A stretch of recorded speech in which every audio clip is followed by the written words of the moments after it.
We are live. It is John Pollock and Wei Ting. And tonight, we are not just talking about WrestleDream. We're talking about someone's quality of life. Welcome, everybody, to our WrestleDream review.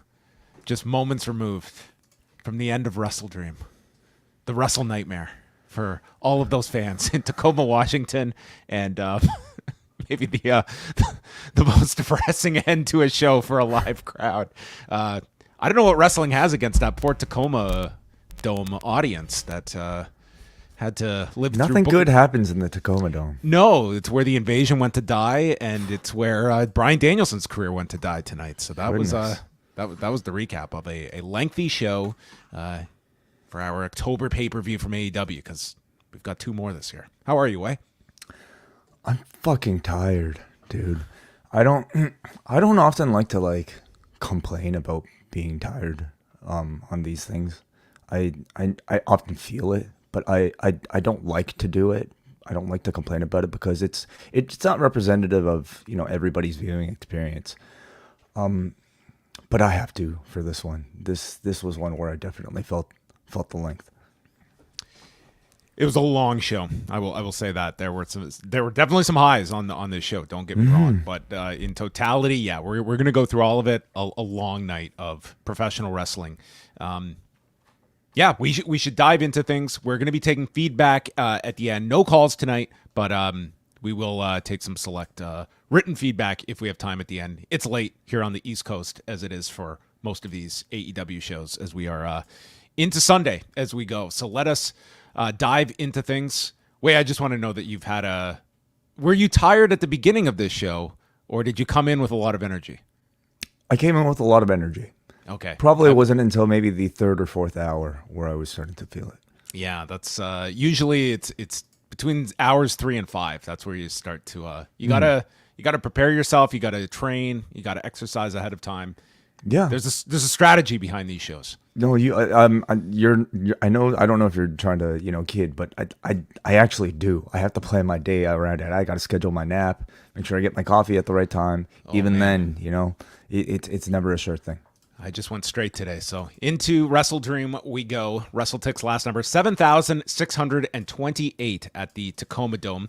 The pre-show included our regular panel and some guests circulating, including Chuck Taylor and Nyla Rose. There was a Darby Allin promo backstage that tonight won't be pretty. And then we go into our first of 25 matches on this show.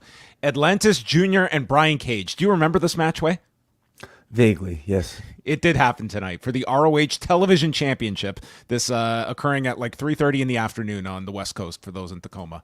Atlantis is still selling the injury from last Friday's Arena Mexico show, and so Cage focuses on the neck quite a bit here. This crowd was very quiet in the midst of this, and this felt like a crowd that it was almost patterned, that wasn't.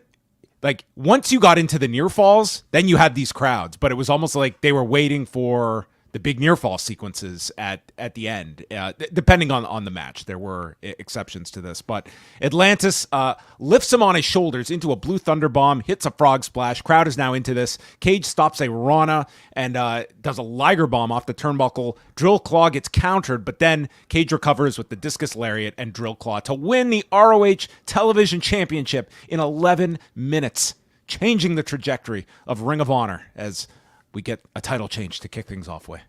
Yes, we did. Yeah, it was an all right match. I didn't get that much out of Atlantis in this match. I thought he just kind of looked like a somewhat generic babyface in a mask, to be quite honest. But overall, looked like a fine showcase for Cage. Sets him off on whatever story he's got going on ahead of Final Battle, I suppose. I'd say unless you're keeping up with ROH, probably not a match you'll remember much of. It got good by the end of things in terms of a pre-show match. Alicia Atout is with MxM Collection, and they refer to the Acclaimed as ugly, and they promote their surprise tonight. And they're going to take the Acclaimed's spot and end scissoring forever when, I kid you not, RICO walks in. Mm-hmm. Right Yes. out of 2002 at the age of... do you know how old Rico is? Oh, okay. Because he wasn't young when he started on WWE TV. So I'm going to guess 55. 63. Wow. Looks Yes. amazing. At Yeah, 63. maybe Billy Gunn thought, I don't want to be the oldest person in this program. So we now have Billy Gunn and Rico, combined age of 123 as the seconds for each respective team. And Rico walks in saying, "You look so good to me." There are absolutely going to be fans that have no idea who this is. Okay, the answer is yes, but you also have to know who AEW is catering to. They are catering to the audience that Tony expects to know each Sanda, okay?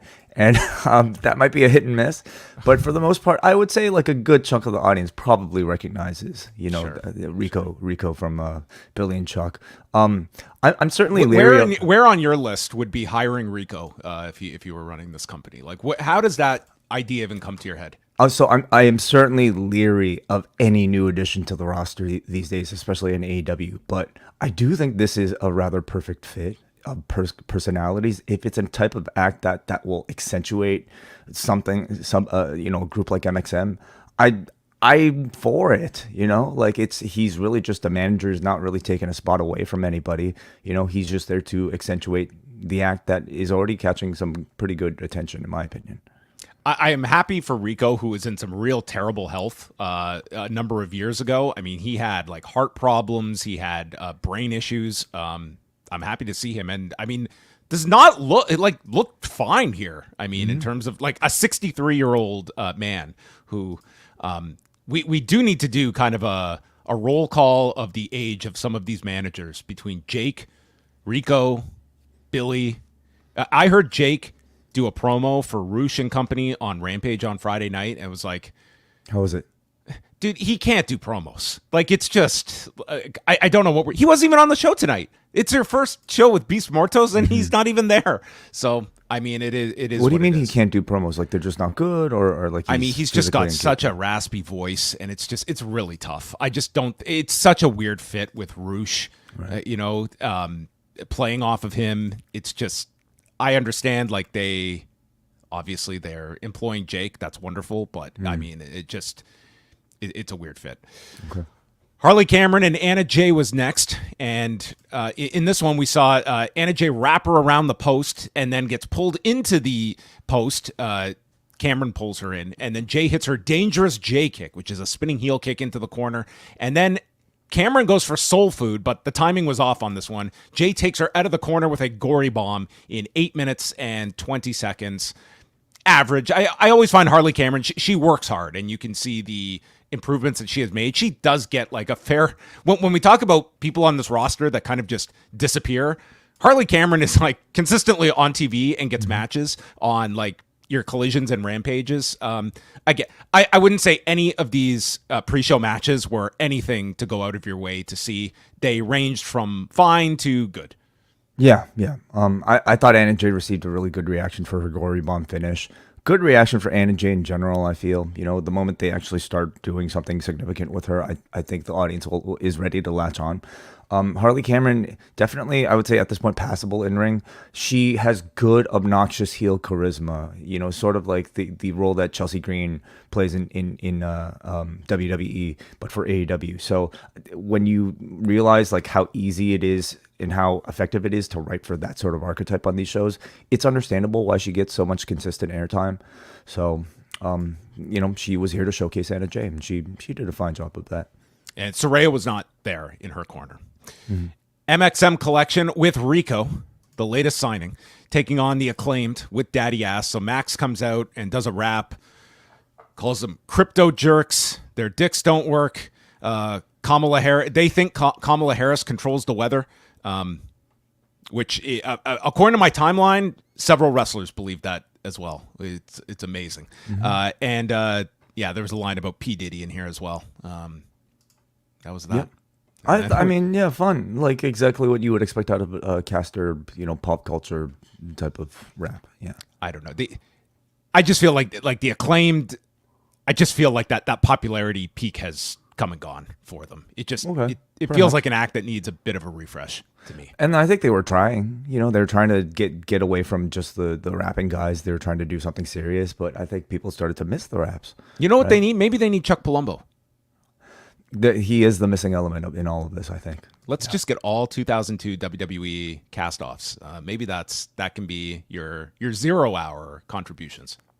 I think a healthy chunk of the roster is already back there. It's a good amount. Maybe. I mean, what's Don Marie up to? I mean, we could get some, I'm sure there's people that would be open for this.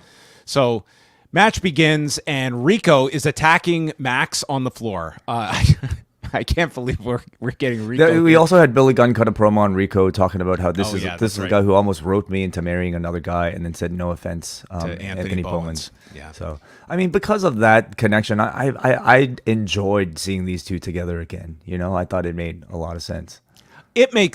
I get that aspect, and I think for just a guy shows up that you just totally don't expect, of course it's going to get that positive reaction. I just don't want to see everything. It's like we're going to cater to a 22-year-old undercard WWE. Like that's the thought here. It's like It's a one-note joke.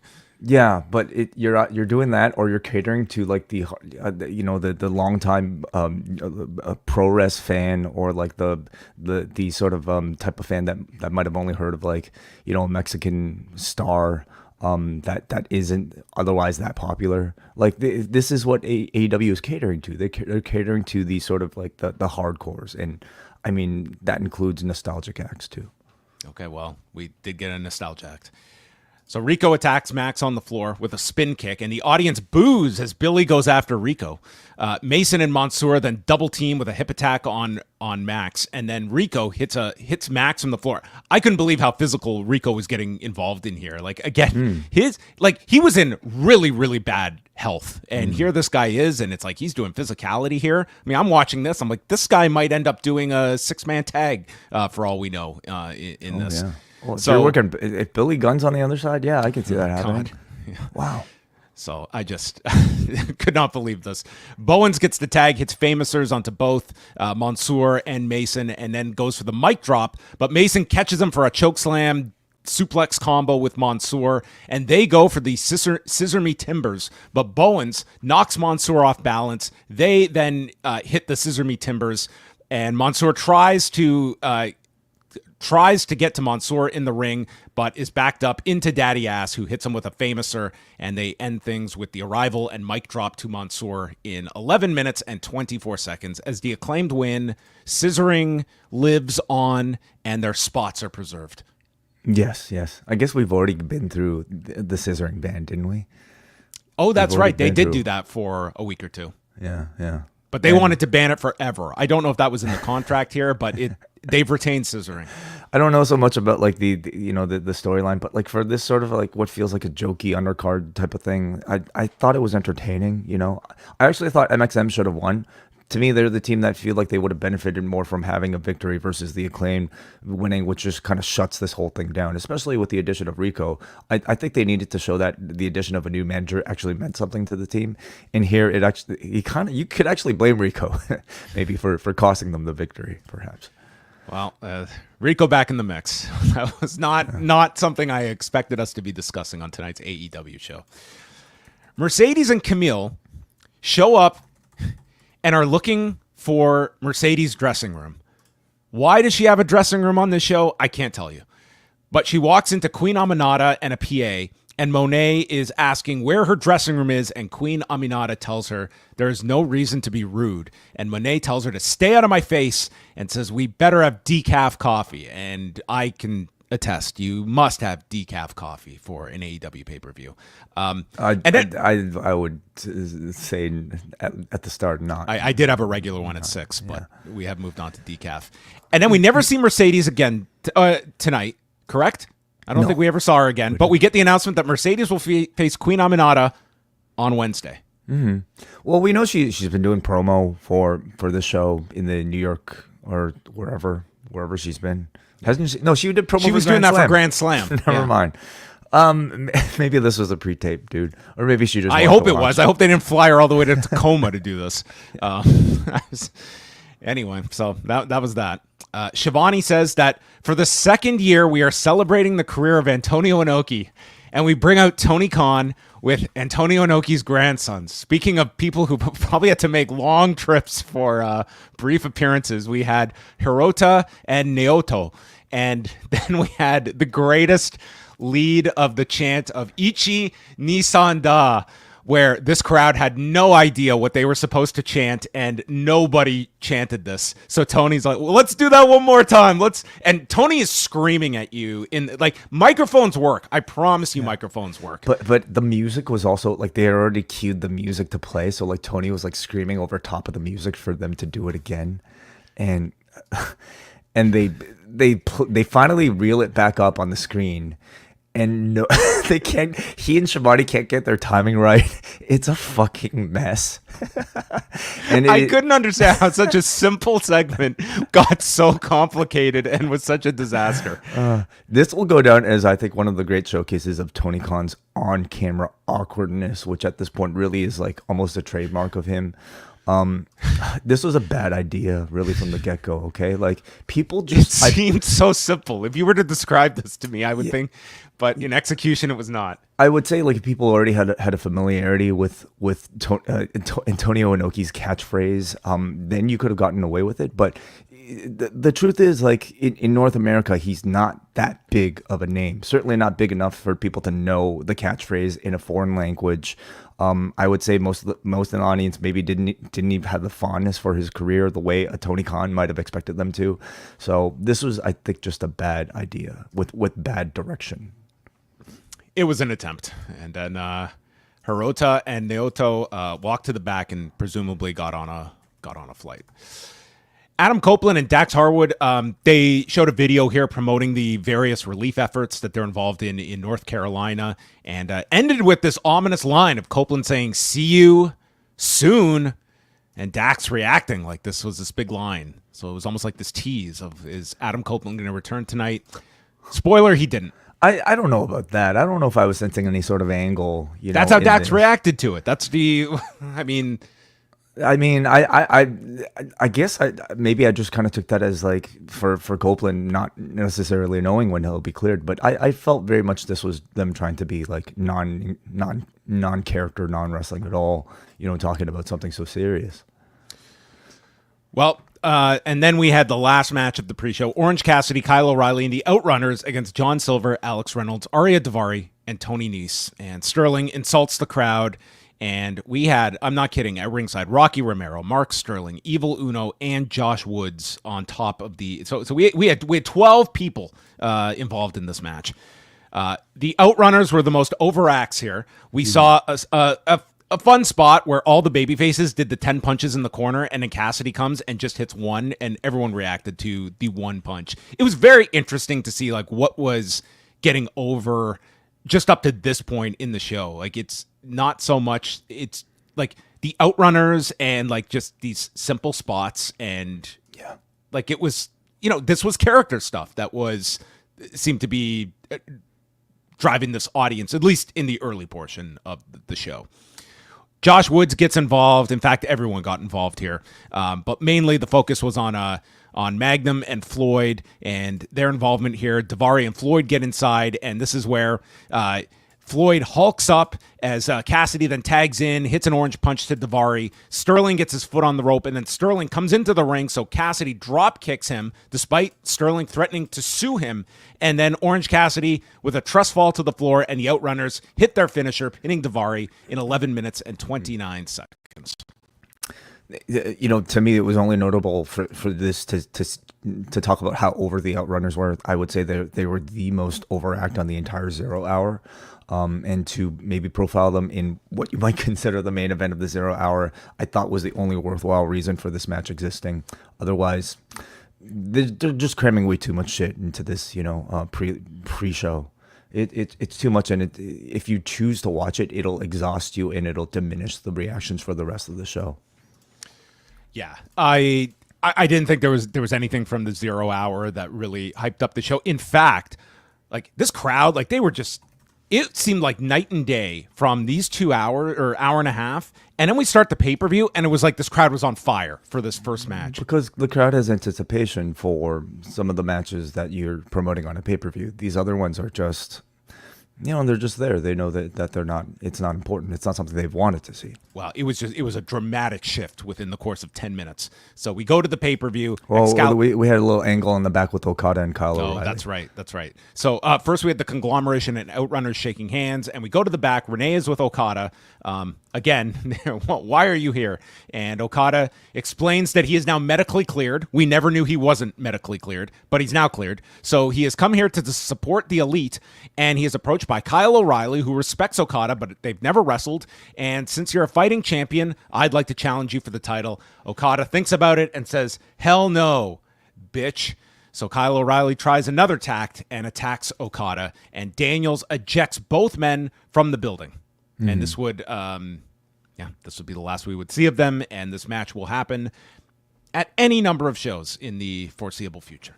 Could be, yeah. We got a Battle of the Belts coming, next weekend. It could be that, yeah.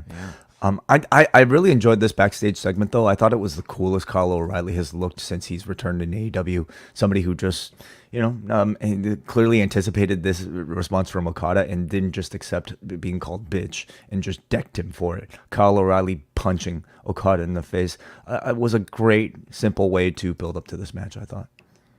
Then we go on to the pay-per-view, and we are starting things off with Jay White and Hangman Page, and this crowd is so heated at the beginning. It was like now we had like a red-hot crowd. Mm-hmm. We're talking about the difference, though, between I'm not, pick a name from the 0 Hour to Hangman Page, who, on the last show main evented. Yeah. This was a really hot match to start things off. I feel this audience would have been pretty into this regardless. I honestly would have put Hologram and Beast Mortos in this spot. I think they had a challenge actually going after the Ospreay match for when any they did. Match had a challenge like in hour 3 or 4. Then structure the show then to. I don't think structuring would have helped at all. It's the volume that's the problem. Well, I think that anyway. I just see Beast Mortos and Hologram. They went so late in this show. Any match going that late, other than the main event, would have suffered. Maybe Ospreay and Ricochet would be different, but it's unfortunate. You are in a state that does require this amount of matches on the pay-per-view. What? You are obligated to put this amount of matches on the pay-per-view. You have no say in it as a booker. Is that right? You put on. Yeah, you have to. You have to do this. So.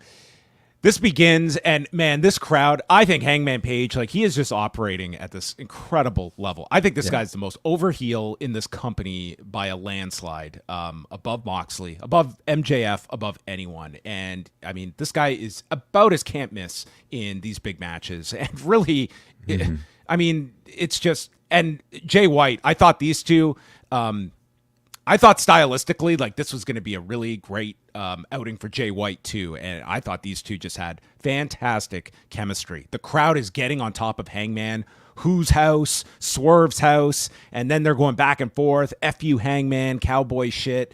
And we just get into things. There's a tease of a buckshot early, but White staggers out of the way, and White is targeting Hangman's knee, which would be a focus throughout the whole match.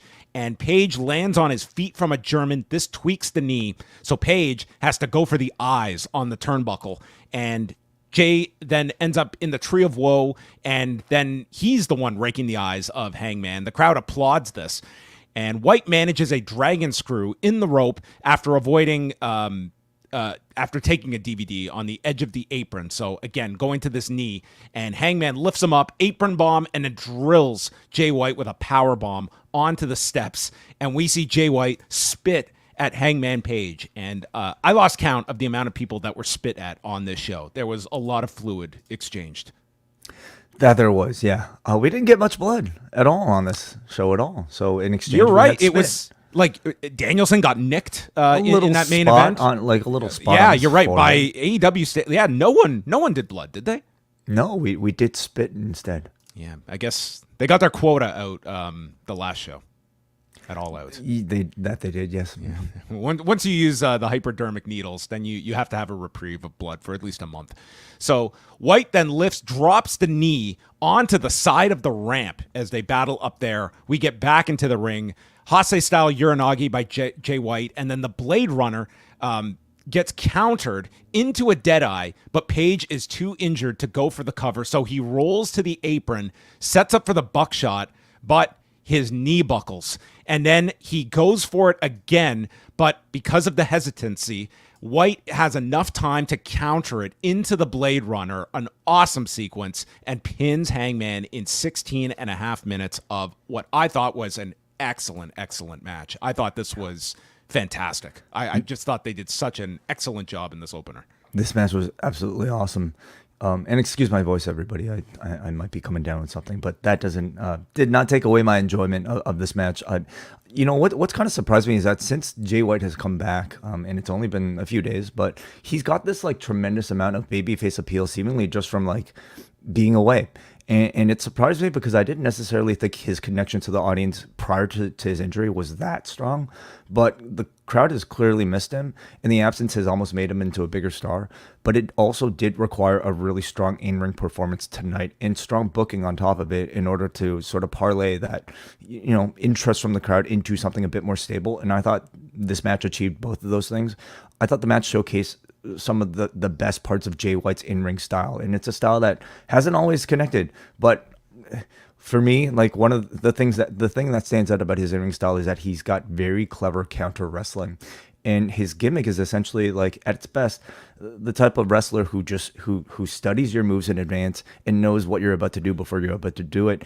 And he will also, like, even as a counter wrestling style, he's unique in that he will exert the least amount of energy in order to counter your move in a clever way, like the simple sidestep, or like just like very kind of smart body positioning in order to avoid a big move that you've got. And you kind of got to see that multiple times in this match. It worked as a heel, but I feel like it's actually going to even work better as a babyface, doing that sort of in-ring style. You kind of want to cheer for the wrestler who can avoid the heel's big tricks. So in-ring, I thought it was a great showcase for Jay White, but it was the booking that I think was the most impressive. Going into this match, I didn't know who was going to win, because you're talking about Page, who just came off of winning like arguably the feud of the year against Swerve. So he kind of was in a position that he wasn't, like really, it's hard to justify making them lose. But Page got beat clean here, and like I totally thought it was the right move, because Jay comes out of this feeling like a bigger star, and I don't think Page loses anything because he's established. He has like a pretty good justifiable knee injury that he sold really well based off of the knee breaker on the ramp, which was done excellently as well. So now I would say there might be room for a rematch, certainly, and we've got a new interesting feud for Hangman Page. So crowd was loud as hell throughout this entire thing. So yeah, one of the best matches of the show. I hope so, because I was surprised to see Hangman lose for those reasons given. And I just hope that at this point, like, you're past the Swerve program at this point. Like, he should not be this character that's just kind of floating from program to program. Like, you could make the argument that with all the history with Danielson, like, could you have envisioned him in that role tonight? And I could have, but they've got this big faction now built around Moxley. But I think you're probably right that there's going to be a follow-up to this, and Hangman can still do kind of just this, the guy that's just totally lost his mind, and this further sends him into that insanity.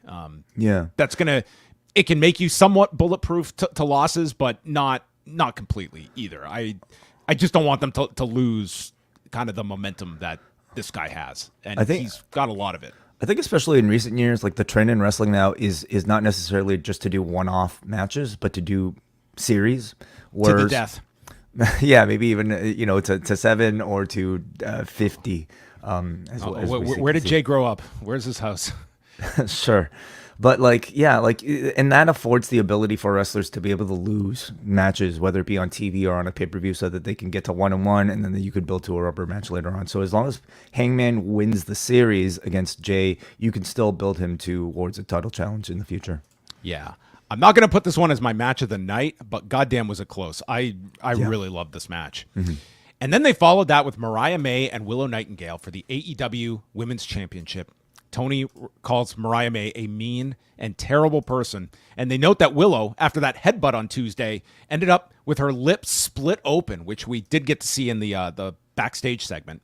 So May is fish hooking her at the beginning, and then Willow responds with a pounce. And this just starts this intensity that these two kept up for the whole match. You saw May at one point leaning over to mock her, so Willow bites her and then applies a Indian deathlock, which Excalibur explains is that Yahweh influence from Willow working in CMLL. The ancient secrets of the Indian deathlock. And Willow then rams May's head into her own knee in the Indian deathlock, which was unique.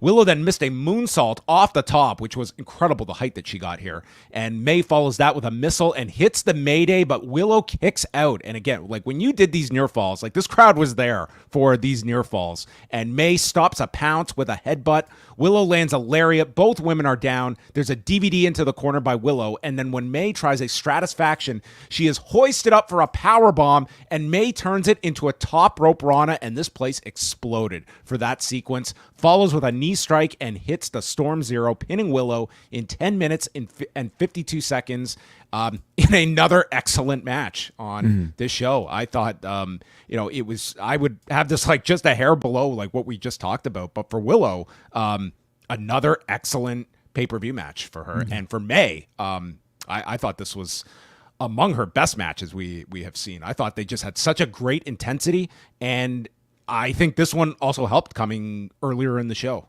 than running it super late. Like this, that is a tough spot to be in on these AEW shows, is kind of that on a 10-match show being like 7 through 9 before the main event.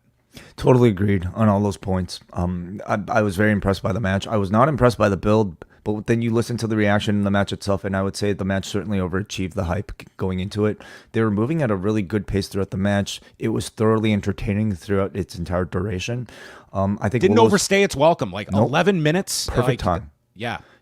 But I think Willow's offense and her comebacks are just like looking great. She's got great intensity, great selling from Mariah May. The match was essentially her like ragdolling and taking a beating from the bigger wrestlers throughout the entire match. And until she kind of came back with like a pretty legitimate way to win. Spectacular finish. I think this was like almost everything you'd want out of a title defense from Mariah May. So really perfect placement, I would say, on the card as well, with a crowd that was still very energetic for it. Jack Perry against Katsuyori Shibata for the TNT Championship. Shibata is out wearing the Inoki towel, and Perry goes for... Maybe Shibata should have tried to lead them with a chant. Through Siri? Take 3. Yeah, with Siri. Yeah. Perry bails to the floor early and goes for a water break, and then splashes the water on Shibata. So this was... This upset Shibata.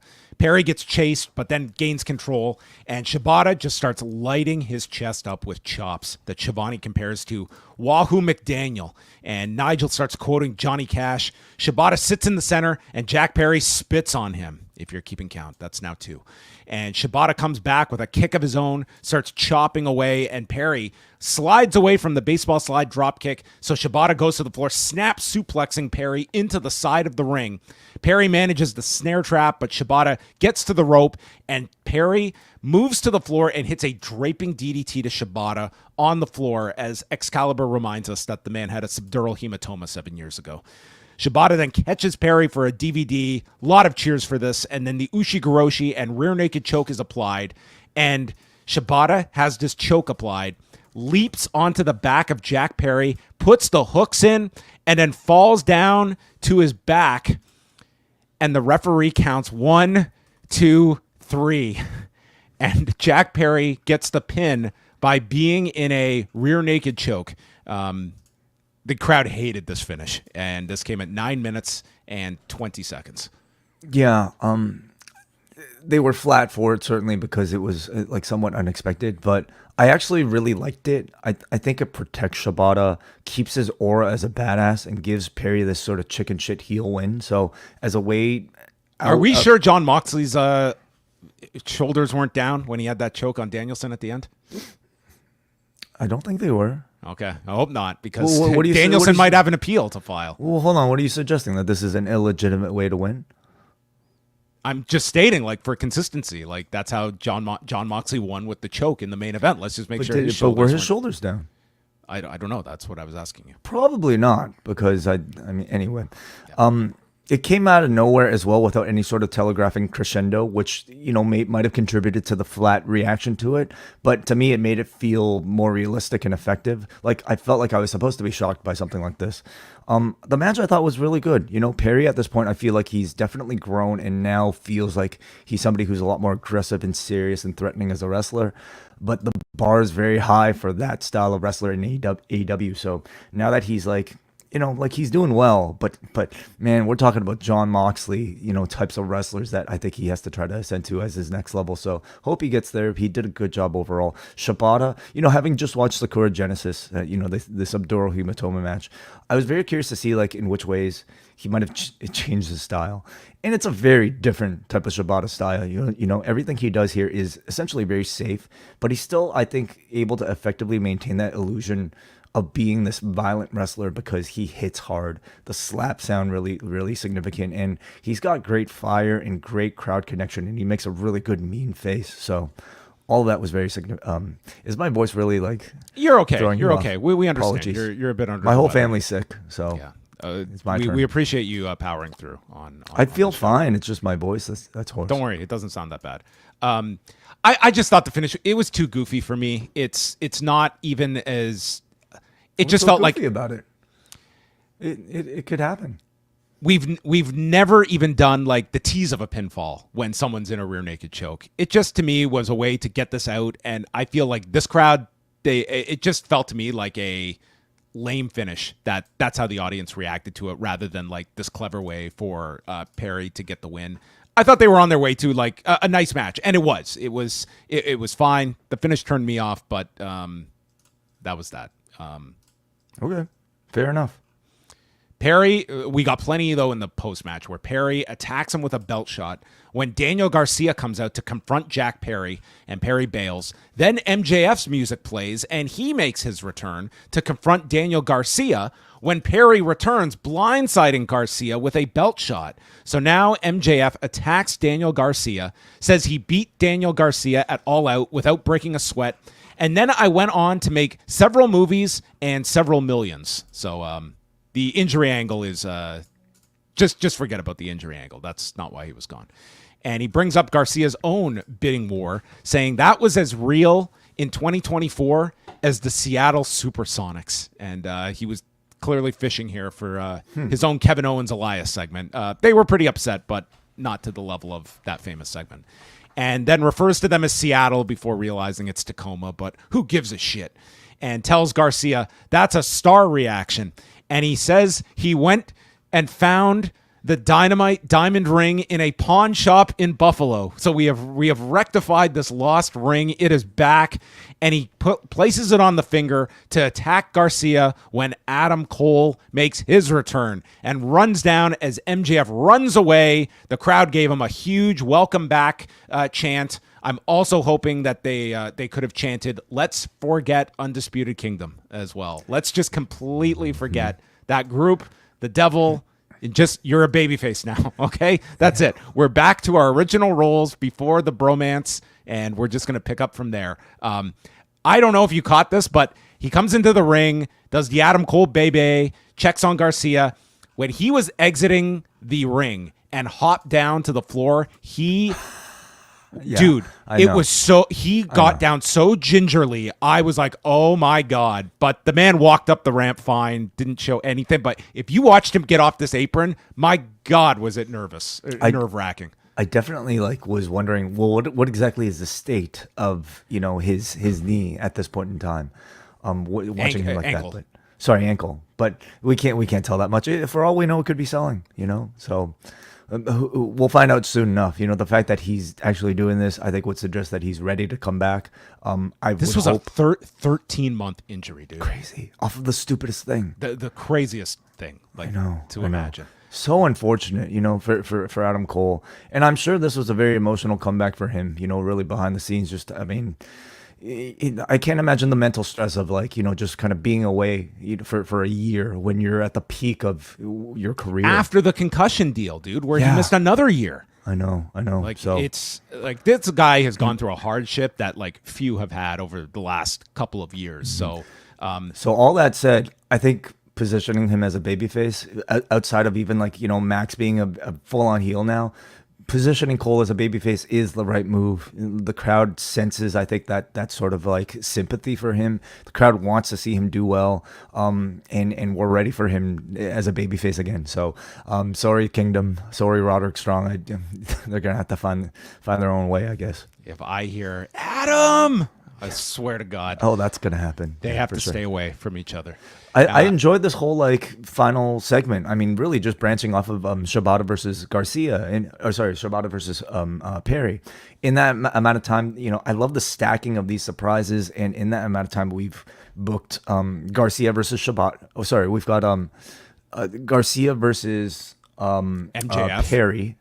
MJF you set up a bunch here. Yeah. Like Garcia you did the Garcia MJF. Perry tease. You have Garcia and MJF. That's a lingering issue. You have MJF and Adam Cole. There was a lot here. And because they're all intertwined, you can do multi-man tags involving everybody and have it make sense. So, yeah, this was one of the big positives of the show.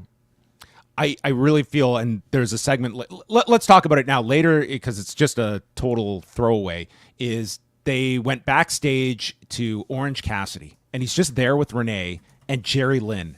And it's just for Jerry Lynn to say, I've been doing this for 40 years. I've never seen anyone like you. And if you really tried, you could be the man around here. And Hook walks in and backs up Jerry saying, you're the man, Orange. And I just felt like tonight they're really trying to tell you that for 2025, like, the next class of guys that you want to see elevated. Darby Allin, I think, is the front runner, but then you've got Garcia, Perry, Orange Cassidy is in this mix.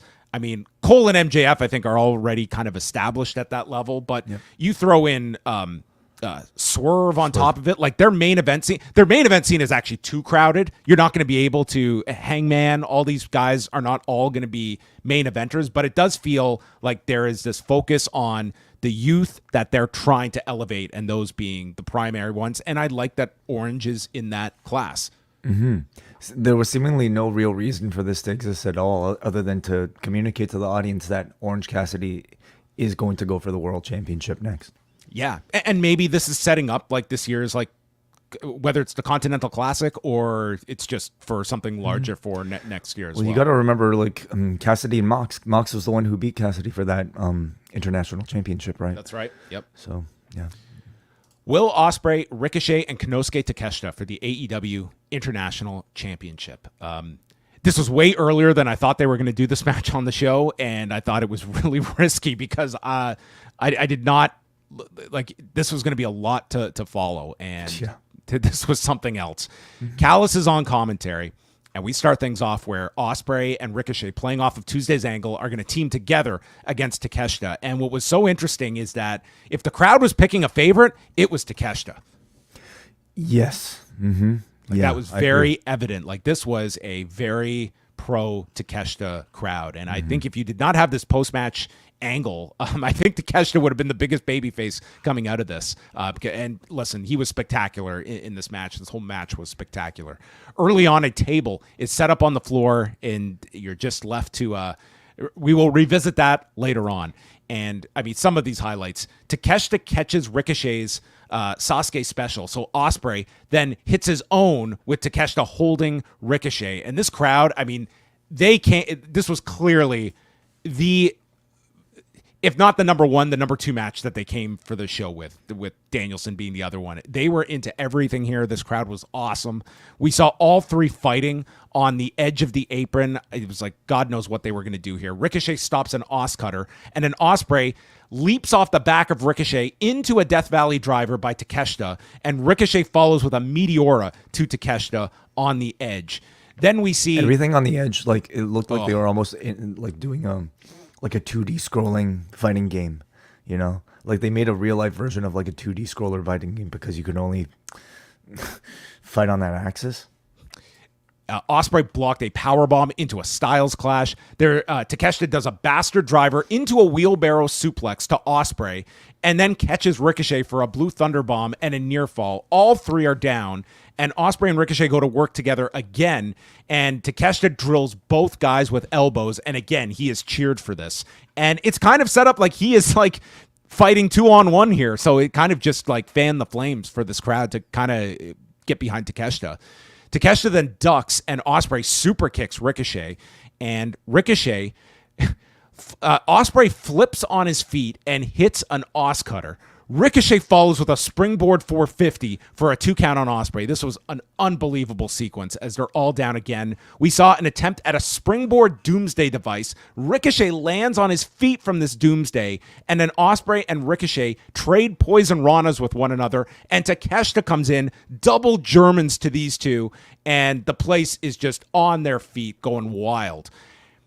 Ospreay then balances himself on the top rope as Ricochet is there, and he tries a super Rana, and it looked like he was to send Ricochet into Takeshita for like a Dragon Rana. They didn't pull it off, but it's not like they screwed it up either. No. They just kind of rolled with it and just kept going. And these guys are like, it almost felt it was like, okay, that was an ambitious one. We're not going to try and redo it. But it was like they just went on to the next thing because Takeshita eyes the table and ends up delivering a bastard driver to Ricochet through the table, which was so devastating that Ricochet was down for like the next 15 minutes from the end of this match through all of the post-match. So that's the end of Ricochet. Takeshita runs back into the ring, right into a hidden blade for a 1 count.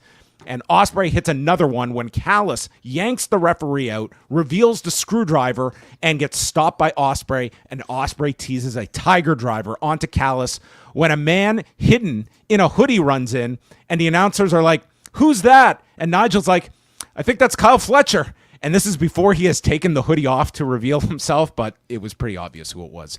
So he stabs Ospreay with the screwdriver, and Will, now being the victim of the Tacoma screwdriver job, and he is delivered with a power drive knee from Takeshita. They throw the referee in, and Takeshita pins Ospreay at 20 minutes and 43 seconds of an incredible match.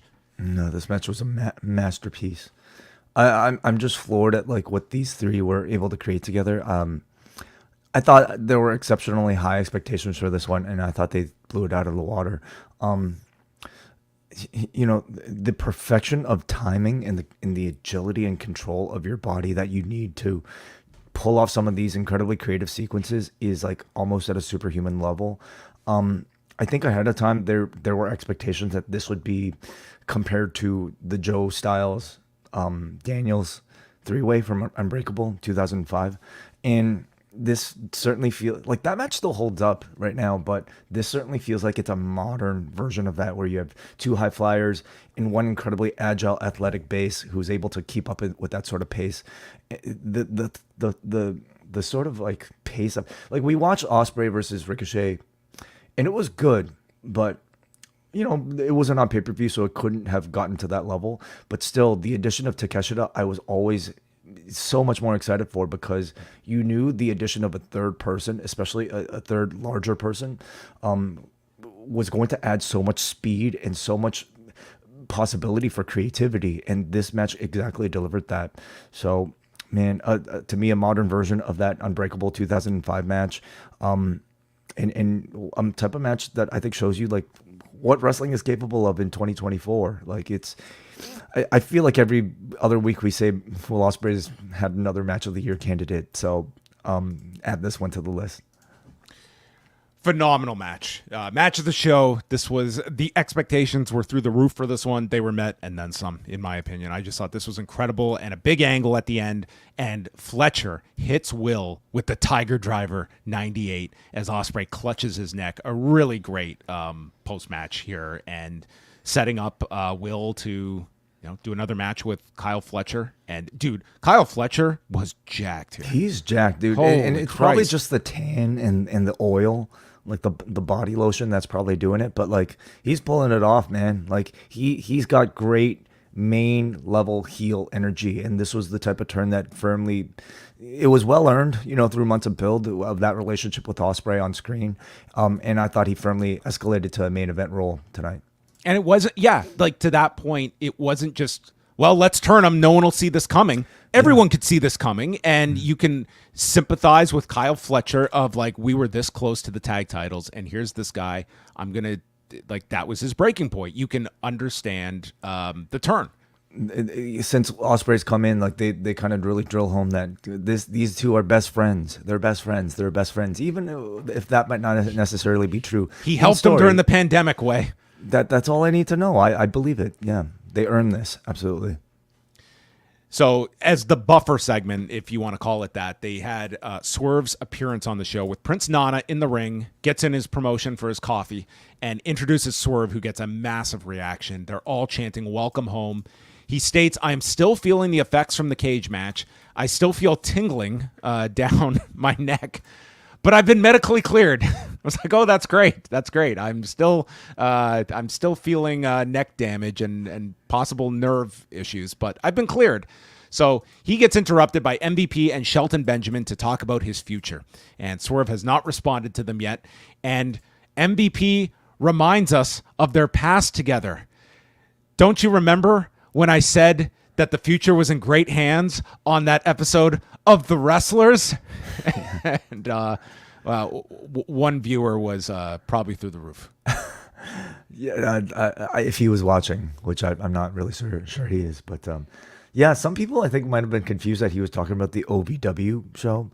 No, there was a much better version of a show called The Wrestlers that aired on Vice, created by our friend Damian Abraham and a very talented team that worked on with him. And this was the MLW episode that they did, and yeah, MVP and Swerve were profiled together, and you had the two of them like in the locker room together. Yeah, Damian, and this is absolutely true, but like Damian is very proud of the fact that like they were so ahead of the curve with so many names, you know, that they managed to profile on that show before they all hit it big. So like, so many guys, like I was just scrubbing through some of these episodes when he mentioned Kaito Kiyomiya here in like on the Winnipeg or whatever it was, the Death Tours here. Like Darby, you know, Austin Theory, like Ethan Page, you know, these are all guys that are like you see on TV right now. So anyway, go check out that episode. It's well worth watching.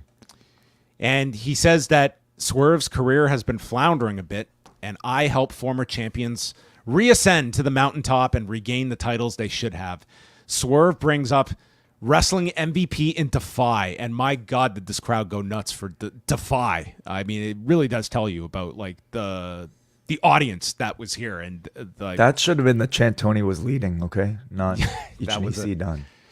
So he finds both Shelton and MVP inspiring for black wrestlers and says that MVP hasn't been wrong with what you've been saying. I've recently lost the main event of the last pay-per-view. I lost my childhood home, and I lost my title under Prince Nana's watch. But I also wouldn't have had all those things without Nana. And me and MVP, we could make history. He runs down all the issues he has with Prince Nana, but above all else, Nana is family, and I don't turn my back on family for anyone. So he turns down and rejects MVP.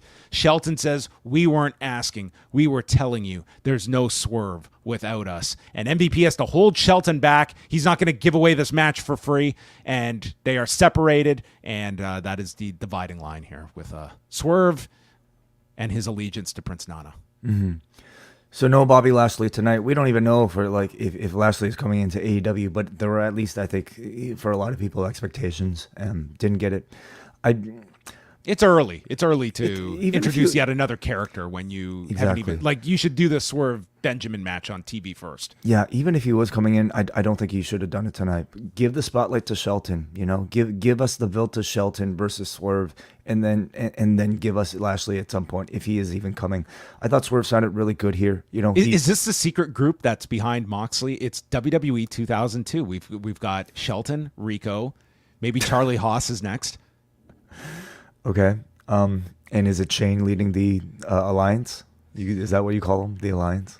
I mean, if it's 2002, it should be Stephanie, shouldn't it? Okay. Yes. Excellent. The SmackDown 6.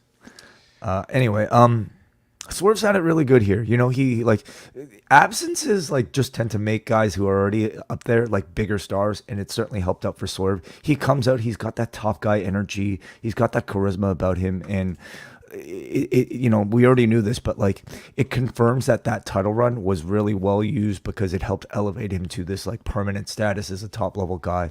I thought they did a good job establishing Swerve and MVP's history together. They did a good job putting over Shelton's importance as a trailblazer for black wrestlers. So Still a little surprised they didn't give Swerve a match here in Washington. Thought that was a little bit bold, but I thought this was a pretty significant segment that I hope would have left this Washington crowd pretty satisfied coming out of it. Yeah. Give them 2 hours until we're gonna yank it out, the rug out from under you. But for now, this Tacoma crowd was they were happy with the hometown treatment. Hologram and Beast Mortos, tough spot to be in on this show. I would have put this a lot earlier in the show. They did promote the new deal with Fox Sports Mexico, and they had the Spanish broadcasters. No Jake Roberts in the corner of Beast Mortos. I would have loved to have had Jake on commentary. I think I sound like Jake right now. You not quite, but you're not far off either. So early on, Hologram hits his crazy tope suicida and then a crucifix bomb. It's also best 2 out of 3 falls. And the first fall goes to Hologram after a diving crucifix bomb and covers Mortos in about 4 minutes. Then we go into the next fall. Hologram hits a Orihara moonsault to the floor and then leaps to stand on Mortos' shoulders, but slips, but still manages to go for this Poison Rana attempt, and then is hit with a powerbomb backbreaker by Mortos and a discus lariat, so Mortos evens things as they go into the final fall. There was a light chant from Mortos here as he hits another set of discus lariats. Hologram does a twisting head scissors counter off the turnbuckle, and then they go to the edge of the apron where Hologram earlier slips on his shoulders doing the Poison Rana. So he's like, you know what? Let's do that same spot, but let's do it on the edge of the apron. What could go wrong? And he did manage this again, but this was a very scary spot for this guy. Hologram was kind of like he had his off moments in this match. This was not all smooth sailing. But then a 450, Mortos gets the knees up, hits the discus lariat, and an avalanche press slam off the top for a 2 count. There's a super Rana by Hologram, and then the rope walk crucifix bomb for a 2. He struggles to get him up and manages to hit the portal bomb in 16 minutes and 44 seconds. I thought overall it was an exciting match. They had some really ambitious stuff. It wasn't a 100% hit rate. I just felt this would have benefited a bit earlier in the show. And I don't know how much your audience really craves like the 2 out of 3 falls. Like, I think there's servicing your like traditional like lucha history, but it's like a lot of lucha fans don't care about the 2 out of 3 falls either. Anyway, I think that this could have been better, but it was still an exciting match. Yeah, I thought it was a very well executed match. A welcome addition to the variety of this card, but I appreciate the 2 out of 3 falls as like an effort to provide an authentic lucha sampling, with 2 guys who actually they seem to be serious about like giving consistent airtime to, but I think it required better introduction and better build up if you're going to put it in a featured spot on pay-per-view. Otherwise, I think this would have made for a great 0-hour match, the type of match that like you can kind of like serve up cold by showcasing like really great action to in front of a really hot crowd for this deep into the pay-per-view for 2 guys that are still relatively unknown, like spectacular but relatively unknown. I think they needed to put a bit more effort into making it feel important and conveying the personalities that are behind it. Mm-hmm. So 17 is a long time. Like this late in the show really? too. Oh yeah, it was a lot of time too. Like I think this would have been a really tight like 12 and second or third on the show, if not the opener as well. Darby Allin and Brody King was next, and they go over the history that Brody has won 6 of their 7 matches. Darby only beating him in a coffin match, has never pinned him before. And this is the battle for morning radio duty coming out of this. The winner gets to do all the New Jersey media ahead of Full Gear. So King overpowers him, just tosses him to the floor, and it's just he's throwing this guy around like a rag doll, and Darby plays a very convincing rag doll. He puts the steel steps on top of Darby's body and climbs up the steps and just jumps on top of the steps. And then he brings him into the ring. And when he connected with these chops, this crowd like winced at the sound of these like bullets going off. And Darby avoids a cannonball in the Tree of Woe, hitting his tope suicidas and then a coffin drop to the floor. Darby then starts choking Brody on the edge, so it's a reversal of the famous Royal Rampage spot. But then King drops him back on the edge and crushes him. So King lifts him in the rear naked choke above the ring, but this time he has to let go because there is a 5 count, unlike a Battle Royal. And then we decided to see, I wonder if Darby could break his neck. Let's try with a power German first. Darby got up. So then Brody King Germans this guy off the top turnbuckle. And when they showed the replay of this, the amount of speed that Darby came off the top with this German and then just ricochets his head into the mat, this was frightening. King then eyes the steps on the floor as his next suplex, but the superplex gets stopped. Darby fights it, shoves Brody off the turnbuckle as he crashes down back first on the steps, and Darby follows with a coffin drop on the steps.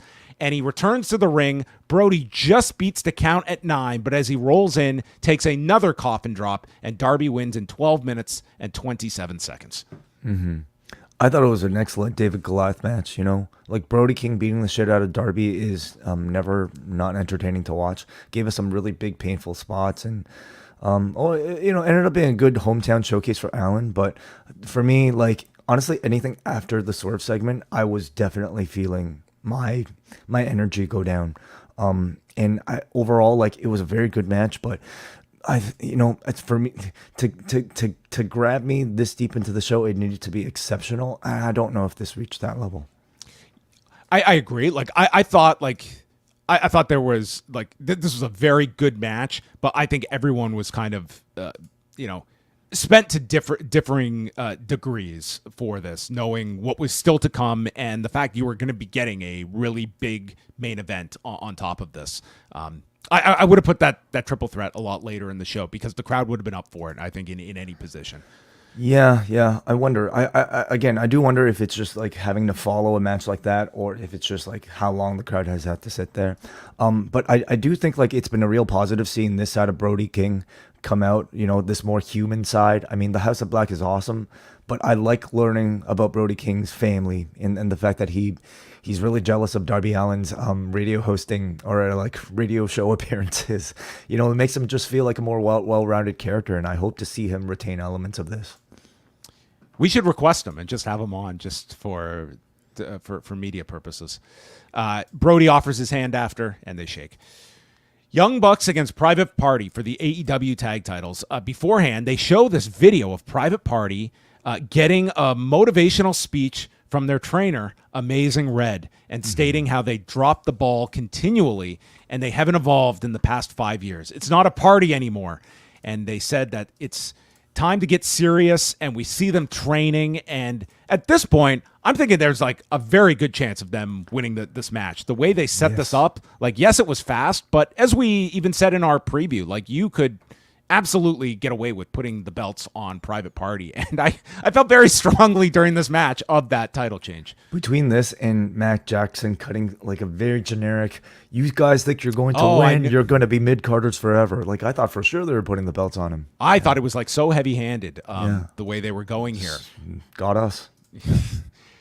Also, Top Flight, Andretti, and Leo Rush are ringside in the crowd, as is Stokely Hathaway, who is watching Private Party.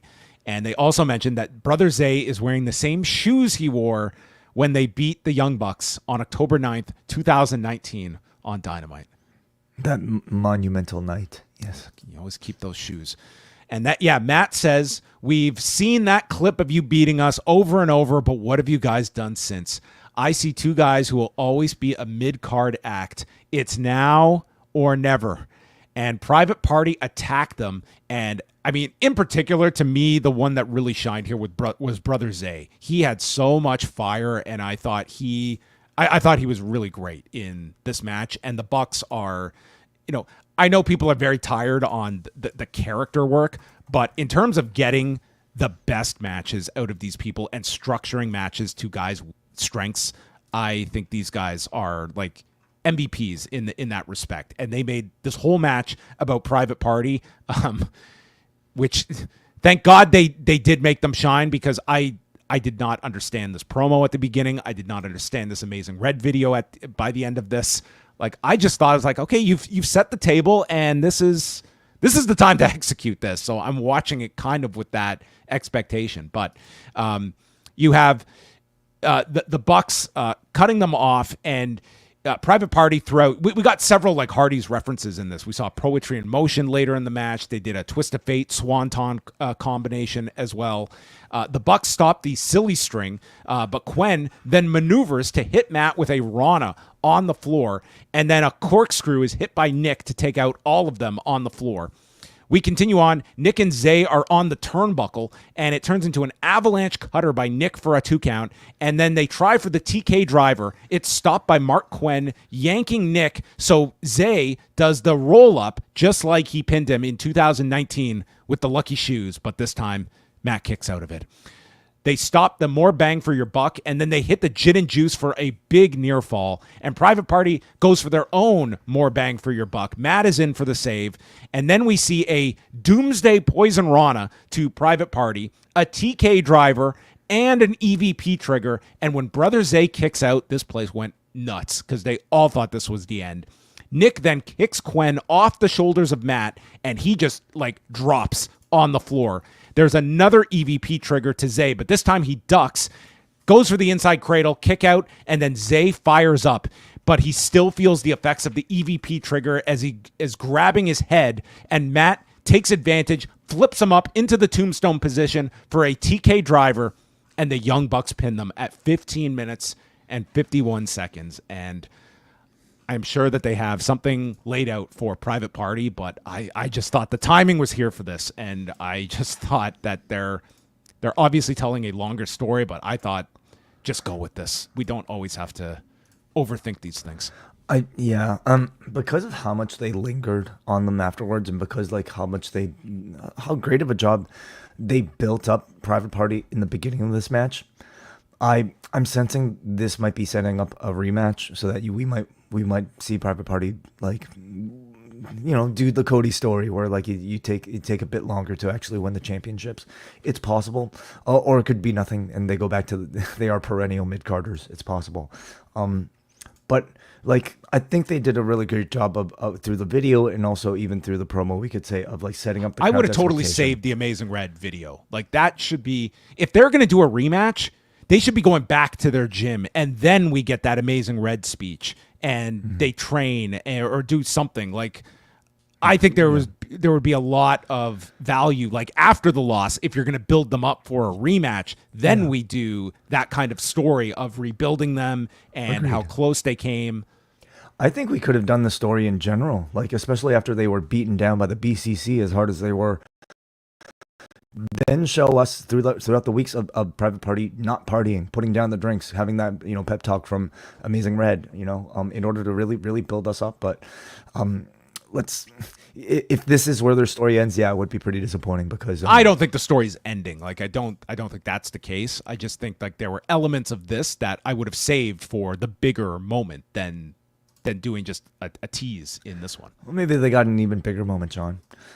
So look, this is Isaiah Cassidy saying he laid it all on the line while tweeting a photo of his ripped shoe. Oh no. That's why they lost. Damn. The lucky shoe broke. Not so lucky anymore. No, the shoe is at least 1-1 now. Should get a pair of pumps maybe. Yeah. It was a very good match, but again, I did feel my tiredness come in, and I kind of sensed it in the crowd as well, up until the finish when I think they could really see like the title change possibly taking place. So well, Tony Schiavone was also very tired because he was talking about the big loss by Quay and Zen. And he went to correct himself, and he said it again, and then they finally corrected him. I thought Brother Zay was awesome after this. He's in the ring, and his hand, like the man is devastated by this loss. I thought he was excellent here in this post-match. And sometimes, like especially on these pay-per-views, it's one match, boom, we're done. Next video package and on to the next, and sometimes it's this that's going to have the weight coming out of this match more so than anything in the match. I really like this focus, and then the two, they were left in the ring, so they got the big cheers from the crowd, and the two hugged in the middle. When the camera lingers like that, it's either to build up to a rematch or one partner is about to turn on the other, and didn't think they were going to do that just yet. So Quay just attacked Zen. Quay and Zen. Then, Mark Briscoe against Chris Jericho for the ROH Championship. Second from the top. Jim Ross brought out for commentary for the final two matches. And I'm going to get my complaints out of the way first. Okay. I understand it's the entire story, so they have nothing else really to focus on. I just thought, like, it felt like every other line from one of the broadcasters was about Jay Briscoe. It's Jay Briscoe, Jay Briscoe. I just felt like it was tacky by like the midpoint, and it was just everything was Jay Briscoe. And I just, by the end of this, I understand that's the story, and that's the reason that you should have some emotional care to Mark Briscoe winning this thing. I just felt it was too much for a company that has really tried to just, like, they're not going to do angles involving Brody Lee. And I just felt this one was just like, this wasn't even a story that had really like given you like it had even earned the right to like tell like a really deep story. It's just like, we need a hook for this match on 10 days notice, and we'll use the brother that passed away. And this whole thing was just about Jay Briscoe, that throughout the commentary, I just felt like it wasn't for me. Interesting. Yeah. I can totally understand somebody feeling that way, because they were. It's like it's all they had. It's all they had for this. You know what I mean? It's all they had. Now I can also understand Jericho specifically. You know, like I can assume because he's attached to this that he might have given some input in wanting to promote the story a certain way, and I think to Chris Jericho, somebody who otherwise doesn't know maybe that much about a Mark Briscoe, well, what is the identifying characteristic of Mark Briscoe that might get people to care that I can use for my promo? And that's still at this point the death of his brother Jay.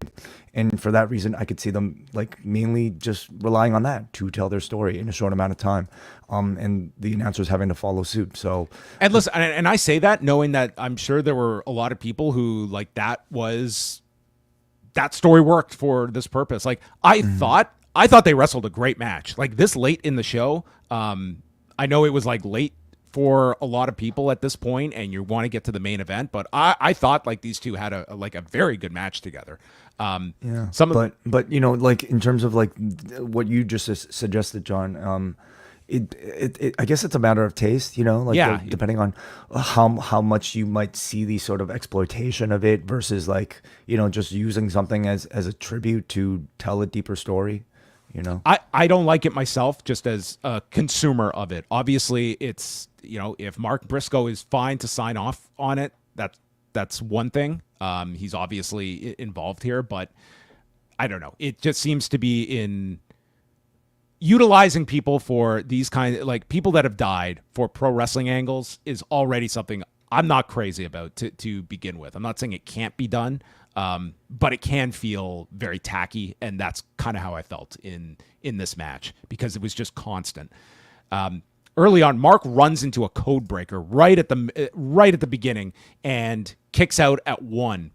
He hit a cactus elbow. Big Bill got involved, booting Mark behind Aubrey's back, and then he pulls out a table, which would be utilized later. And then Orange Cassidy shows up, taking Bill to the back after multiple orange punches. And Jericho applies the walls. Brian Keith then appears with the bat and uses it as a cheap shot. So now Rocky Romero runs down, taking care of Brian Keith, and Mark boots the chair into Jericho, leaps off the chair for a dive to the floor, and breaking the table as they come down as it was resting against the desk. And I thought this was a great spot. Mark goes for the froggy bow, and Jericho hits the code breaker in midair to stop the froggy bow. Mark ducks a Judas effect. The J Driller gets stopped, and then he lands the Judas effect, and Jericho lifts up Mark and hits him with the J Driller. And I think everyone thought Jericho was going to beat him for the title with the J Driller to continue this. But Mark kicks out, and the place goes nuts. And Mark hulks up. He eats all of Jericho's punches. DVD, Froggy Bow, points to the sky. Excalibur says, "I think I know what we're going to see." So Jim Ross goes, "Well, why don't you tell us?" He's going for the J Driller, and he went for the J Driller and pins Jericho in 15 minutes and 19 seconds.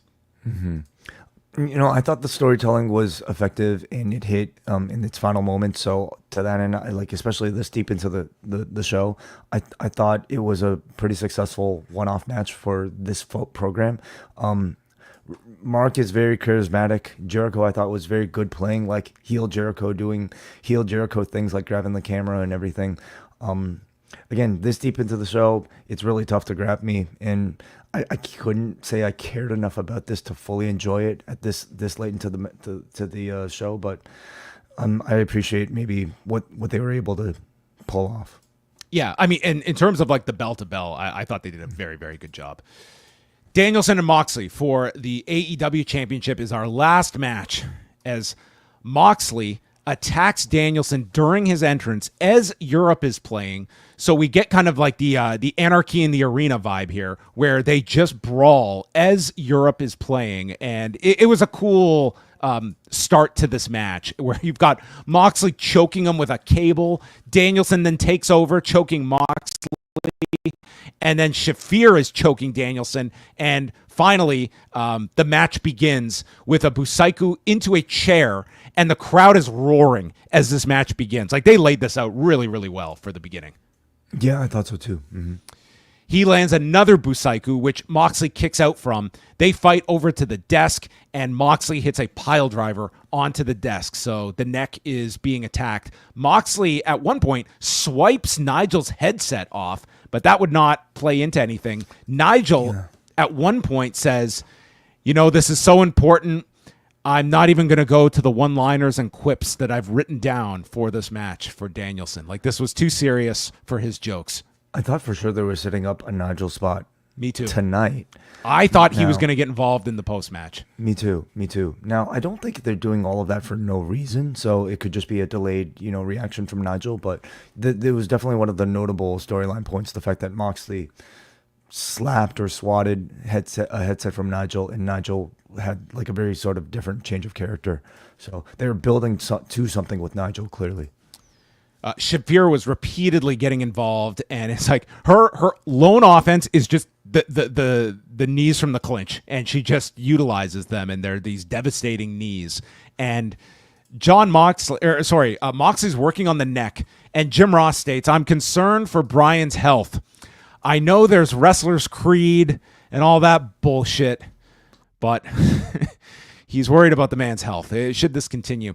And then in my favorite moment of the entire show, with all due respect to any of the matches, Shafir gets removed and Moxley is kicking away at Danielson while this man in the front row, proudly displaying his Ricky Martin t-shirt, yells at Moxley, "He's your fucking brother! He's your fucking brother!" I love this guy, whoever this man is. Put him in the front row of every wrestling show with this particular shirt, because this guy was living La Vida Loca in the front row and had the time of his life. This guy was awesome. The best fan. Let this guy lead the new LFI in Peace Mortos. Oh, absolutely. This guy was... He's your fucking brother. Stole the show. And he was so defiant, too. He was like so upset that this man has left Bryan Danielson. Yeah, what a great choice of wardrobe as well. We've had Brock Lesnar guy. We've had Green Shirt guy. Oh. Welcome, everybody. Ricky Martin fan. Really one of the standouts. Ricky Martin guy takes the cake. This is my new favorite fan. Mm-hmm. So before Shafir had left, she had removed the mats on the floor, and Danielson is almost dropped here, but then he manages to back body drop Moxley and fight his way back and into the ring. This is where Danielson sets up for the Busaiku, and Danielson is then stomping on Moxley, goes to the label lock, and after a tope suicida is caught, he is hit with the paradigm shift onto the exposed floor. And Danielson is rolled in, but he kicks out. And this to me was evident with this kick out. This crowd, as much as we might have talked about Moxley being built up as this real challenger, this crowd did not buy Moxley winning this. Like, I don't think, and that was very clear when the finish occurred. They did not see Danielson losing even against a John Moxley. And I thought this near fall after the exposed floor spot, like, it was very clear they were not buying any finishes. Yeah, I find that very fascinating, especially in hindsight. Now, why do you think that is? Whether they just thought it's the guys just won the title, it's the hometown. Like, AEW is not known to, beat the hometown It would guys. never give us a depressing ending to this show. Oh, folks, No the way. heat. The heat is coming. So match continues, but that to me was very, very instructive. He gets the back, moves to the armbar. There's some great sequences here of like submission attempts. Danielson manages to suplex his way out, hits the Busaiku, and then goes for another one and gets caught with a pair of lariats, hit with the Death Rider. This time Danielson kicks out at one, and Danielson Moxley warns him, and then Danielson responds by spitting in the man's face. That's three. And so Moxley, he's relying on his old pal, Carl Gotch, as he hits the pile driver and then applies the rear naked choke. And Danielson, this was like the Gunther Sami Zayn finish from Monday, where he's struggling for the rope, but he loses the ability, loses his footing, and goes down to his back. And the referee checks on him, and look at Wei Ting on top of things here. We can clearly see the man's shoulders were up. No nefarious means here. And when the ref calls for the bell, dude, it was like the Undertaker streak ending like reaction. This crowd gasped. They could not possibly fathom they were going to beat Danielson here. They were just totally shocked. 26 minutes and 53 seconds as Moxley wins the title, and Excalibur notes it's the end of Danielson's full-time career. That comparison to Taker versus Brock at WrestleMania was exactly what came to mind in this moment, because of the very almost like cryptic hush that you could hear in this audience. I find it very fascinating how I think so few people going into tonight expected this to be Danielson's last match. So the realization when Remsburg called for the bell, and it's really sinking into everybody that we had just witnessed Bryan Danielson's last match, was a bit of a shock. Or a big shock, for a lot of people, and these sort of ensuing moments was it certainly. So it was a good match, a very good match, I would even say. One of, I would say, at this point almost like a classic Mox BCC style beatdown. He just controlled and dominated the entire thing, vicious, aggressive, like the best you've seen John Moxley, and Danielson, maybe the best you've seen Danielson as an underdog babyface, selling, building up to his big comebacks. There weren't any sort of big dangerous spots that I would point to say this match stands out really among so much of wrestling of what I've seen, but this match will stand out now in hindsight because of the finish attached to it. So it's a match that that is more significant knowing what the result is. I agree with that. I think the ending is what's going to make this match remembered for people, but I thought it was an excellent match. If I had to critique anything, I just don't think I think the near falls could have been bigger if it was just a case of I really don't believe this audience bought any near falls for Moxley. And when he won this title, I just thought the more you go down this road, every match is just going to be so intense. And I don't think they really hit that with even in this match, the intensity with every big near fall that could be it. That could be, instead it was just a shock finish, which is kind of novel in and of itself. The fact that it comes unexpectedly instead of this big drawn out emotional roller coaster in every match. So what do you think was the intent of the performers? Do you think they wanted this sort of shocking out of nowhere flat finish, or were they expecting the crowd to be no, don't tap? I think we didn't the get that. I think the latter. I think that would have been. So why don't you think we got it? Why don't you think more people believed in John Moxley winning this match? I think overall, I think there's an aspect to it of just retirements in general are something that I think fans have been totally just desensitized to. And I think with Danielson, I think even Danielson throwing out that quote the other day of, I don't know if I'll do another match after I lose the title. Or the quote about him feeling numbness in his fingers. We've kind of been through this, and I certainly suspect it to work, just in hearing that. So I don't think anyone is watching this with the idea that Bryan Danielson's career is ending. I think enough people were watching this with, okay, when he loses, it's Bryan Danielson is going away. Bryan Danielson is going on a sabbatical. And you didn't reach that kind of emotional high of it's his last Dynamite, it's his last this or that, it's even the near falls, and I went into this expecting Moxley to likely win this match as well. So let's also remember the scene that Darby had on the show with Who did he talk to? Oh, that's right. The promo segment that he did about him and Danielson need to have a meeting. Yeah, and like because there was lots of stuff to throw you off the scent for sure. Yeah. So I mean, it could be all for all those reasons. I also think it's very highly possible that this is exactly the type of reaction that Bryan Danielson wanted for his final official match of his career. Complete dead silence from everybody. I want this to be the lowest bought pay-per-view of the year. I want no one to expect it going in.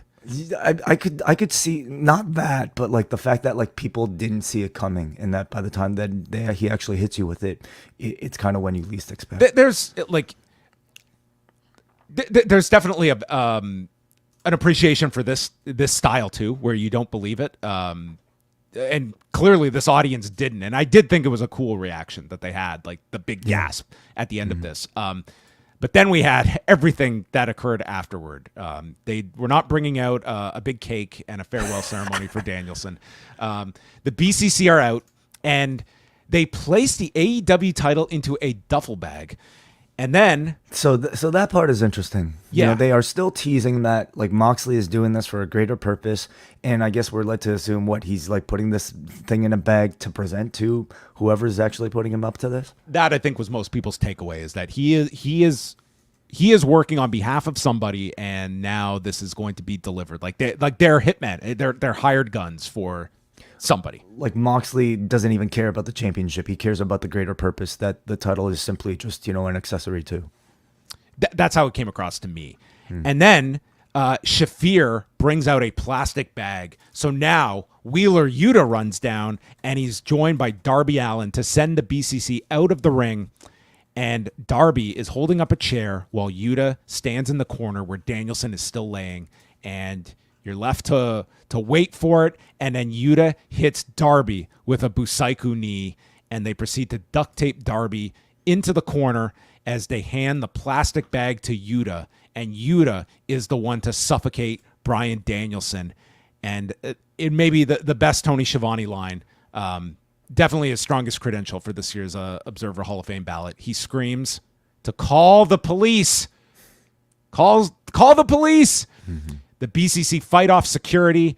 Private Party comes out. Jeff Jarrett comes out. And then Claudio puts the chair around Danielson's neck and stomps it. Finally, other members of the locker room run out, which prompts JR to say, "Where the hell have you been?" And the BCC exit. A stretcher is brought out. And the announcers are no longer worried about Danielson's wrestling career.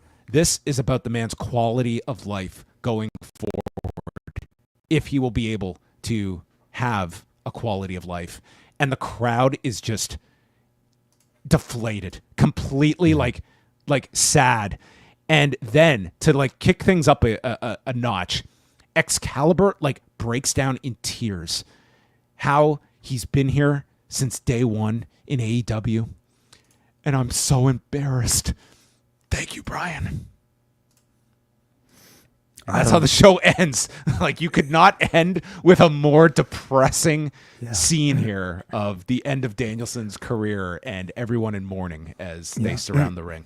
I'm going to say short of any sort of real life, tragedy that we've unfortunately had to go through on some of these wrestling broadcasts, this was the most depressing end to a professional wrestling show I think I've ever seen. And I think that was exactly by design. By design. And do you think a positive or a negative for your fan base? I consider to go off a show with this. The idea obviously is that this is the end of what's it called? Bryan Danielson. What do you mean? With the snap. This is post snap. Oh, it's Infinity War. Absolutely. Yes. Yeah. Well, Empire Strikes Back, classic example.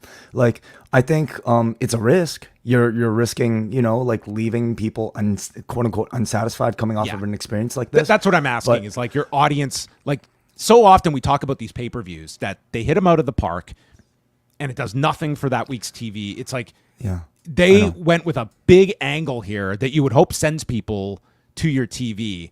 And they had positioned Darby as the kind of the leader of this locker room, because if you did not have this Darby thing, I would certainly question, because you were not building any kind of match of anyone standing up for this guy.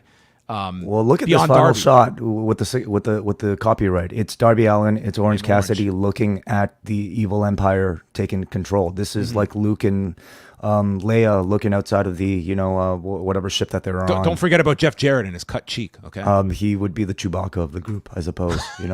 Screaming about Bryan Danielson stuck in carbonite. So I mean, listen. Yes, it's going to leave people pissed off. That's the intended effect. That to me, there's artistic value in taking that sort of risk. I love it actually. I love this sort of like awkward, depressing type of ending because it was so novel and unusual. And I have faith that now this is setting up the next generation, to get revenge for the death of Bryan Danielson's full-time career. And I think AEW needed to do something really big like this. Like I feel like the television needs something that. I mean, you're coming out of this show with this major angle. It's the post-Danielson era. Hopefully, you're going to have several guys like a Darby and Orange Cassidy, whoever you're going to pick as sort of your focus. Who's going to assume these roles? You've got Cole back. You've got MJF back. Garcia's just re-signed. Like there's a lot of injection of new things to the AEW product or returning characters. And just to maybe touch on the Excalibur voice cracking, like I thought that was an incredible performance. Like I imagine he had to actually reach into something genuine about this particular moment and how, we don't know, this could be like Danielson's actual retirement, and maybe some form of method acting was taking place inside Excalibur to give us that voice cracking. I thought it was incredibly effective. It was more than voice cracking. Like he was crying. Like it was like quite the performance. Like I can't remember a performance like that from a broadcaster on a wrestling show. No, it was quite something. I'm curious to see people's reactions to this. In fact, after the show, Tony Khan did not show up at the press. Yeah, he didn't do the press conference because he went to the hospital. Just like Vince McMahon did with The Undertaker when his streak ended. Exactly that after WrestleMania. But I bet 30. And this, but this was total work, complete work. Complete work. Yeah. So Tony Khan was not there for the press conference. So, yeah. I'm only reading some of your comments about the presser. It didn't seem it was all that eventful. Had some wrestlers answer a few questions, and then that was really it. So it doesn't seem like there were any like significant news stories coming out of it. So until we hear otherwise, I'm sure we'll update you. But I'm very curious to hear how people react to this one, because this was a very bold move, I feel from AEW, and a bit of a weird show to grade, because the first, 2 to 3 hours of the show were spectacular. Yeah. Between the incredible wrestling, great crowd reactions, you got like one of the best three-ways I've ever seen, plus the amount of returns that you had in MJF and Cole, and even like, all they did with Daniel Garcia, all that was so incredibly impressive. But the sort of fourth and fifth hours, or at least like third and fourth hours, kind of dragged, and then you had a main event that I'm sure is going to be divisive, but I thought canonically incredibly relevant, to the future of AEW. It was a massive angle that they shot, and I think like it should. We're going to see like what the follow up is like on Wednesday. Like this is like the big.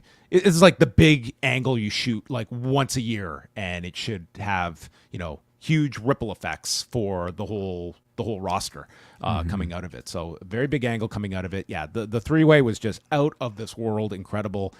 Hangman and Jay White was like right behind it for me. Like I just loved that match. The main event was a tremendous match. Like you got some really great wrestling on the show, and I thought Willow and Mariah May, I thought that was just an excellent match, and they were following like an incredible opener on the pay-per-view. So that was all very, very.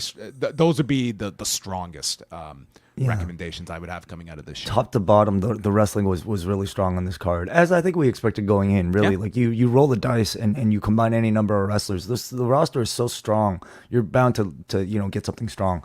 But I thought the length of the show is something I feel worthy of criticizing. It took me out of like the last few moments. Like everything after the significance of, I think, the Swerve Strickland segment was enough for me to feel like I was ready to go to the main event. And I think all the matches that took place afterwards suffered. So I continue to think that that's the main criticism of these shows, is the volume of them, to the point where it's a detriment. And maybe we can point to show structure as well as could it have been better? That's a question we can ask as well. All right. A number of super chats here to go to. So thank you guys for watching live, youtube.com/postwrestling. Again, apologies for my voice. But we are here to read some of your feedback, and we start things off with King Snake. John, would you like to do us the honors? I'm done. Mox's cringe vibe, Marina's MMA career that makes her hard to buy as muscle, and bad booking, Yuta, the Bucks, Fletcher, has me ready to be a lapsed fan again. I tuned in for your banter anyway. Okay, so someone that did not enjoy the show. Just going through that. I mean, if you're not into Moxley, like, he is the dominant heel, so that's going to turn you off from a lot of what's going on right now. What did you think overall? Like, we'll isolate this to Yuta's turn. Mm-hmm. I mean, one of the things I hate like, we go back to Tuesday, and it's like you just engaged in a whole tag match against these guys. Now, I will say that with the caveat that the announcers were clearly establishing in that match that Claudio was, like, trying not to strike with this guy. I do feel, though, it needs an explanation at the end. Like, what changed in the course of 4 days when you just wrestled a 20-minute main event against these guys? It could be that Bryan lost, and Yuta just, like, for self-preservation thought, like, he bet on the wrong horse, and therefore that's fine as long as that's explained. Yeah, I am a little bit disappointed for Yuta, though, because this just kind of firmly puts him back into, like, he's the lackey of the group now, rather than somebody who could at least would he have been valuable with him next to Orange and Darby Allin? Yeah, what would have been, like, he would have been the natural person to be fighting on that side of things, and that's fine if they got a great idea for him as a key member of the BCC, but you don't want to see this guy just kind of assume just a lackey role in the BCC and go backward. No, he'd be the defector from the Empire, John, now joining the Rebel Alliance. Yeah, that's all possible. Yeah, exactly. Yeah. Thanks for this. But Fletcher, how could you be mad at Fletcher's booking? Like, he took a major step up tonight. Yeah, I thought I really liked that a lot. I could see a lot of people being negative on the Bucks retaining the titles. We'll see what the follow up is. I would just say, if they were going to lose, I just would have structured things differently and made it like this. Like, tonight was like, it's like your back is against the wall. You have to come out and win this. Like, save some of those elements for when they really do have the back against the wall. Like, if that's next month in New Jersey, great. Okay, we got our Rocky 1 training sequence. Okay, Mickey gives Amazing Red. Mickey gives the big speech. They're out doing their training. We're gonna get our Rocky 3 training sequence on the beach. Okay, maybe Amazing Red. He's in character, in storyline, goes away. And they have to avenge the loss of their leader. So they go out on the beach and in their shorts. He's going to teach them the secret to hit the best code red. Yeah. Oh, that's it. Everyone's been doing it wrong. Yeah. Code violet. I don't know. Code fuchsia. Okay, enough. It's getting late. Let's go to Jake from the Windy City. Good show and great closing angle, but with AEW pay-per-views now monthly, you really don't need these 10 to 12 match marathons. That needs to be adjusted. I couldn't agree more, Jake. It's a criticism some have. I don't see it changing. I think the idea is that, you know what? I'll take that back. If we were to, well, it's even in the new, like, WBD deal where these will be available on Max at, like, a discount. Like, these are still going to be for, like, us outside of the US. How about this? I think as long as it's this price tag, they've established this is what you get for your $50 or whatever. And I think that, like, this is going to be the format. So how about this? A shorter 0 hour, I mean, and you can make the argument that, like, 0 hour is not necessary viewing, and, like, sickos like us who kind of have to watch it are there for it. But I also think it's affecting the crowd, like the crowd's energy. I feel like I matched very much the crowd's energy tonight, and I thought some of the later matches certainly were a bit harmed because they've had to sit there for so long. I don't think you need 4 matches on the 0 hour. I don't. Any other super chats? Yeah, we got a nice Salmons who sends $2. TK had 2 underlings turn on friends. He says that's repetitive, and I guess that would be Kyle, Fletcher, and Yuta. Yeah. You know what? Everybody's looking to step up. Okay, I'm looking over my shoulder for Andrew Thompson at all times. All right. I mean, how many heels said they were going to take people's spots on this show? Like, we had MxM Collection. We're going to take your spot. Brody King wanted to get Darby's spot. I feel there was a third one in there. It's all about the younger generation coming up. Hey, let's go to Hansi. Thank you very much for that super chat. Let's go to Hansi, who sent $7. Thank you, Hansi. I don't care what anyone says. That was the epitome of a heel angle you do in a babyface's hometown. I was in tears. Thank you, Bryan, for a great career. All right, well, there you go. And that was the designed reaction that they were looking for. And lastly, let's go to Slim Sieber, who sends $10. Thank you, Slim Sieber. He says, do you think doing an ending like this is risky? I saw some people turned off tonight, and it seems like you wouldn't want to anger some more fans when your product is already cold and the numbers are down. I'll say this. There's always a risk when you do an angle like this. And I mean, this was something that, over years, WWE became notorious for. Now, I think you can do a heavy heat-based angle in someone's hometown, and it's not like the end of the world. But yeah, if they did 7,600 people here in Tacoma, and if they come back to Tacoma in 6 months and they drove off your audience, that's always a risk. I don't feel that's the case here, but I don't think it's the case either because, well, for one thing, you've had your Washington native retire, sure, but he's being replaced, they're suggesting, by another Washington guy, the guy who's next in line. So listen, if it the comparisons to the way Vince would used to book by generating heat by dropping a babyface out, I don't consider that at all. Those are often done in the service of nothing. You don't come back to build to anything else. This is done in service of building up an entire next generation of your AEW guys. And this in modern pro wrestling is, to me, it's more important than ever. It's this audience also left with something significant that they got to witness, as opposed to just another Danielson title defense. It's well, we got the payoff to this whole Danielson farewell story, and we got to say we went to that show, as opposed to humiliating Bryan Danielson because it would be fun to humiliate him in his hometown. This was the crescendo of this Danielson farewell story, and this audience got to see it. Everybody who was in that building can say, I saw the last match of Bryan Danielson's full-time career, in case he doesn't come back. Yeah, a lot of asterisks. Let's go to Ben Brisebois, who sends $14 as a super chat. Thank you, Ben. He says, if this results in Shane McMahon running the BCC as an NWO type of angle, a certain type of fan would love that, although I don't think it'll happen, nor would I want it to, and I'm glad TK is taking risks here. The Shane McMahon of it all, you never say never, especially now. Do you have any, sort of updated feelings about what that potential? I mean, it's how would you react to it? How would you feel about it? Oh, you would have to see it. It could be something that goes over tremendously well, and it's something that engages people at a time when they're really trying to. They've lost a lot of audience, and I think short term it would certainly be a great benefit. There's also a side of.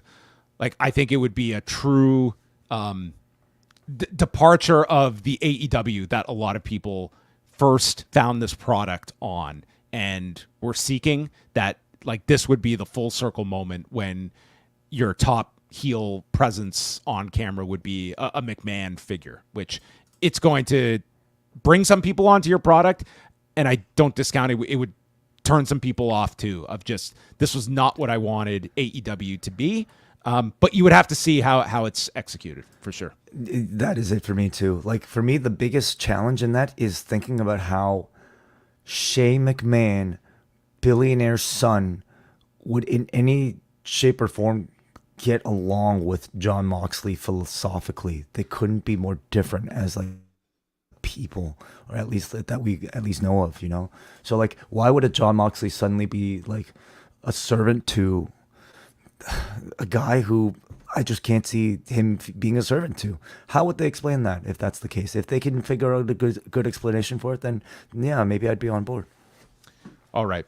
I'm just going to quickly pick out a few things of the feedback, so I'll handle these way. Thank you, John. Forum.postwrestling.com. Andrew from Cape Breton writes that it was another great pay-per-view. My thoughts on why AEW is struggling is due to the frequent disappointments that they've had over the past number of years, be it wrestlers not getting proper follow-ups, angles not working, or backstage shenanigans. My belief that this is that this is true is reinforced because of the pay-per-views. They don't disappoint, and therefore you have people wanting to attend the shows and people wanting to buy them to watch. I understand people's complaints about the length, but if it ain't broke, don't fix it. I feel that something they've tried with the television and fixing what wasn't, and trying to fix something that wasn't broken.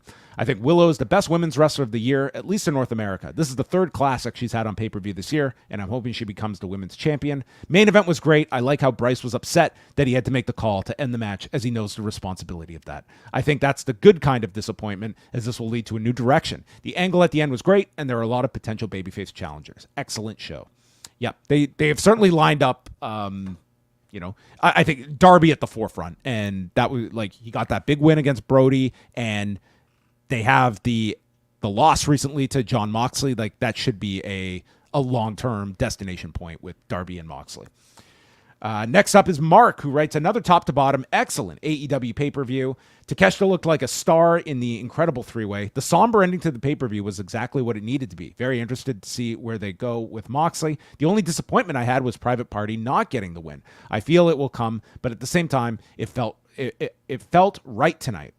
I think the roster depth is at an all-time high, and I think there are so many interesting potential directions for everybody coming off tonight's show. I'd like to think that Tony Khan and Creative are treating this week of television the same way they felt after that horribly received December 2019 episode of Dynamite, and how almost immediately it felt like a major course correction followed. Bryan in New Jersey. Outstanding pay-per-view. Every match delivered for me, and we had some big returns and bigger angles to hopefully shape the next few months, if not the entire year. The main event and post-match angle were tremendous, a very dramatic send-off for Danielson. I've become accustomed to 4-hour pay-per-views from AEW, and I was still feeling a little tired during the tag title and ROH title matches, but that main event woke me right up. Back when the evening was still fairly early, I thought Mariah May and Willow Nightingale was a major highlight of the show. Let's do one more here. We'll do Cody from Maine. What an incredibly ballsy finish. This is the company that typically gives their legends their moment to shine and soak in the adulation. Tonight was the exact opposite. No celebration, no big send-off in front of the home crowd, just a cold, visceral attack. I can't say I'm surprised by the result. It would have been very tough for Moxley to keep his momentum had he lost, and perhaps there was a telltale sign with Bryan walking to the ring with tears in his eyes. It had me expecting the loss, but definitely wasn't expecting the final 5 to 10 minutes of the show to go down the way they did.